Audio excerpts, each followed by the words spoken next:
मैं डॉक्टर कुलदीप फड़िया, समाचार राजनीति विज्ञान, राजकीय मीरा कन्या महाविद्यालय उदयपुर। आज हम जिस अध्याय पर चर्चा करेंगे वह है द्वितीय वर्ष कला के पेपर प्रथम के प्रथम यूनिट का एक अध्याय, संविधानवाद, कॉन्स्टिट्यूशनलिज्म। राजनीति विज्ञान में जब हम संविधान, संवैधानिक सरकार, संविधान के अनुकूल सत्ता की चर्चा करते हैं तो यह एक अवधारणा हमारे समक्ष उपस्थित हुई जिसे कहा गया है संविधानवाद की अवधारणा। यह एक वैचारिक अवधारणा है जो व्यक्ति के शासन की बजाय संविधान और संविधान के नियमों पर आधारित शासन की बात करती है। अमेरिका का जब संविधान बन रहा था तब फिलाडेल्फिया सम्मेलन में एक प्रमुख सदस्य थे, अलेक्जेंडर हैमिल्टन। उन्होंने अपने प्रारंभिक भाषण में यह चीज कही थी और उन्होंने कहा था, यदि हम देवता होते तो शासन की कोई आवश्यकता ही नहीं थी। यदि हम पर शासन करने वाले देवता होते तो हम शासक वर्ग को समस्त शक्तियां सौंपकर निश्चित हो जाते और शासक वर्ग पर कोई नियंत्रण लगाने की आवश्यकता भी नहीं थी। लेकिन समस्या यह है कि हम मनुष्य हैं और हम पर शासन करने वाले भी मनुष्य हैं। ऐसी स्थिति में पहले तो शासक वर्ग को शक्तियां सौंपनी होती हैं और उसके द्वारा मनुष्यों की भीड़ को एक व्यवस्थित समाज का रूप दिया जा सके तथा उसके बाद इस शासक वर्ग की शक्तियों को नियंत्रित किया जा सके जिससे उसके द्वारा शासन की शक्तियों का दुरुपयोग न किया जा सके। संविधानवाद की मूलभूत वैचारिक अवधारणा का मौलिक आधार यही विचार है। हम अगर प्राचीन युग को उठाकर देख लें, प्राचीन साहित्य को उठाकर देख लें या चिंतन को उठाकर देख लें तो वहां भी इस बात की चर्चा है। पुराने समय में चाहे वह भीष्म के विचार हों, पाराशर के विचार हों, मनु, कौटिल्य अथवा शुक्र के विचार हों, इन सभी राजनीतिक चिंतकों के विचारों में हमें अप्रत्यक्ष रूप से संवैधानिक नियंत्रणों की बात दिखाई देती है। मनु ने एक समय कहा था कि राजा का प्रमुख दायित्व प्रजा की रक्षा करना है तथा राज्य का उद्देश्य जन कल्याण है, लोक कल्याण। और इसी लोक कल्याण के लक्ष्य की प्राप्ति के लिए मनु ने राजा को यह परामर्श दिया था कि वह मंत्रियों के परामर्श से शासन का संचालन करे और कहा कि राजा का दायित्व है कि वह लोक परंपराओं को मान्यता दे तथा उनका सर्वोच्च दायित्व है प्रजा की रक्षा और लोक कल्याण। कौटिल्य ने अपने प्रसिद्ध ग्रंथ अर्थशास्त्र में कहा, साप्तांग का सिद्धांत दिया और स्वामी बताया राजा को। लेकिन कौटिल्य राजा के आदेश को न तो कानून का एकमात्र स्रोत मानता है और न ही सबसे प्रमुख स्रोत। कौटिल्य के अनुसार कानून के जो स्रोत हैं उनमें क्या है? उनमें है धर्म, व्यवहार, चरित्र तथा राजा के आदेश। और इस प्रकार राजा के आदेश कानून का सबसे कमजोर स्रोत है। धर्म, व्यवहार, चरित्र ये अधिक महत्वपूर्ण है। संविधानवादी शासन की पाश्चात्य अवधारणा में भी संविधानवाद का विचार निकल कर आता है। सुकरात विधि के शासन को राजनीतिक जीवन की सर्वोच्च धारणा मानता है। प्लेटो के रिपब्लिक में उठाकर देखा जाए तो प्लेटो का जो रिपब्लिक है उसमें भी दार्शनिक राजा की निरंकुश सत्ता का प्रतिपादन किया है। प्लेटो अपने दार्शनिक राजा में राजा को विवेक से के बंधन से बिल्कुल मुक्त, उसे उन्मुक्त छोड़ देता है और यहां तक कहा है कि उसके समस्त आदेश कानून है क्योंकि वह कानून से ऊपर है।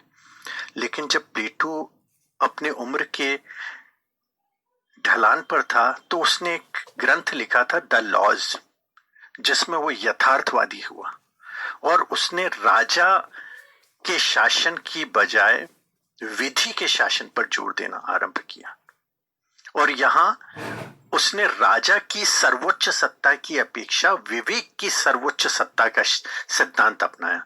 विधि के शासन और विधि की सर्वोच्च सत्ता का विचार यहीं से आया। अगर अरस्तु के विचारों को हम देखें तो अरस्तु ने विधि के शासन और संविधानवाद को प्रमुख बनाया। कहा जाता है कई बार कि अरस्तु के मूल विचारों से विधि के शासन और संविधानवाद के विचारों का जन्म हुआ। विधि की सर्वोच्चता का समर्थन करते हुए अरस्तु ने यहां तक लिखा है, ठीक प्रकार से बनाए गए कानून ही अंतिम प्रभु या अंतिम संप्रभु होने चाहिए। व्यक्ति की तुलना में विधि का शासन श्रेयस्कर है, क्योंकि विधि ऐसा विवेक है जिस पर व्यक्ति की इच्छा का प्रभाव नहीं पड़ता है।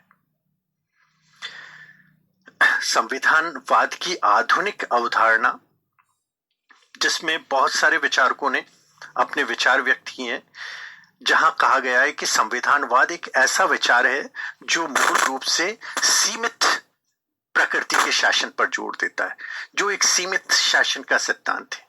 सीमित इस रूप में क्योंकि सरकारों को वही काम करने हैं जो विधि के अंतर्गत हो, विधि के अनुसार हो, विधि के द्वारा निर्धारित किए गए हो।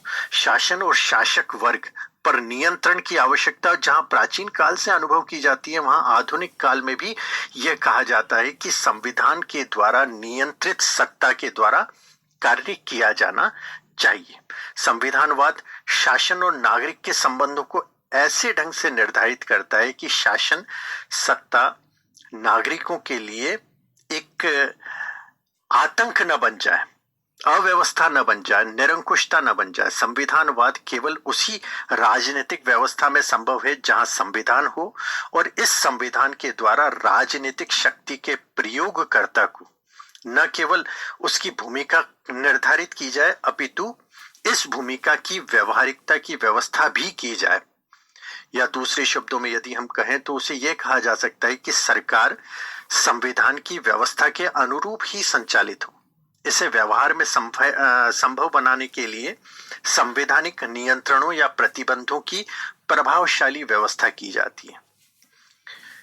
अगर बहुत सीमित शब्दों में कहा जाए कि संविधानवाद क्या है, तो हम एक बहुत छोटी परिभाषा सीमित शब्दों में, सारगर्भित शब्दों में यह दे सकते हैं कि एक ऐसा शासन जो संविधान पर आधारित हो और सीमित शक्तियों वाला शासन हो, ऐसे देश में संविधानवाद दिखाई देता है।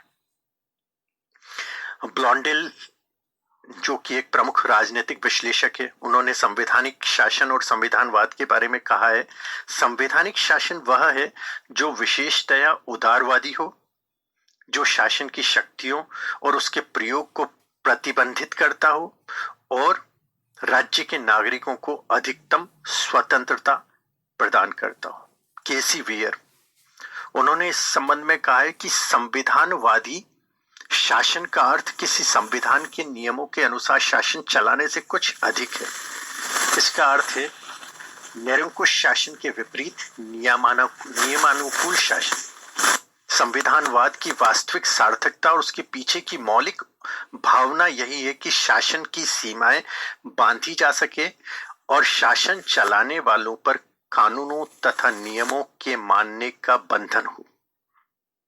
अगर संविधानवाद हमें दिखाई देता है तो इसका अर्थ है कि देश का शासन विधि के अनुरूप, विधि के अनुसार चल रहा है। यदि वह विधि के अनुरूप न हुआ तो उसे संविधानवाद नहीं कहा जा सकता।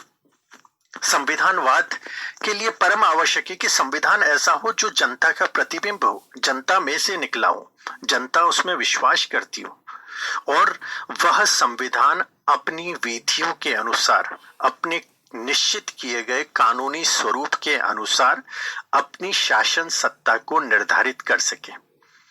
ऐसे कई संविधान तो हैं, लेकिन वे ऐसे संविधान हैं जो शासन या शासक वर्ग के द्वारा निर्धारित किए गए हैं, जिसमें वे अपने आसान तरीकों से अपने राजनीतिक हितों के अनुसार, अपने व्यक्तिगत हितों के अनुसार स्वेच्छाचारी ढंग से परिवर्तन कर सकते हैं। तो ऐसे देशों में हम ये मानते हैं कि संविधान तो होंगे, लेकिन संविधानवाद के दर्शन नहीं हो सकते। संविधानवाद मूलतः एक ऐसा विचार है जो जनता को राजनीतिक रूप से शासन के साथ जोड़ता है। शासन और शासित के मूल्य एक समान हो। शासक वर्ग वही करे जो जनता चाहती हो। यदि शासक वर्ग इस प्रकार का कोई कार्य करने का प्रयत्न करे जो जनता के अनुकूल नहीं हो, जो संविधान की मौलिक भावना के अनुकूल नहीं हो, तो ऐसी सत्ता को हटा दिया जा सके और पुनः एक ऐसे शासन की स्थापना हो सके जो जनता के द्वारा निर्धारित संविधान के अनुकूल हो। धन्यवाद।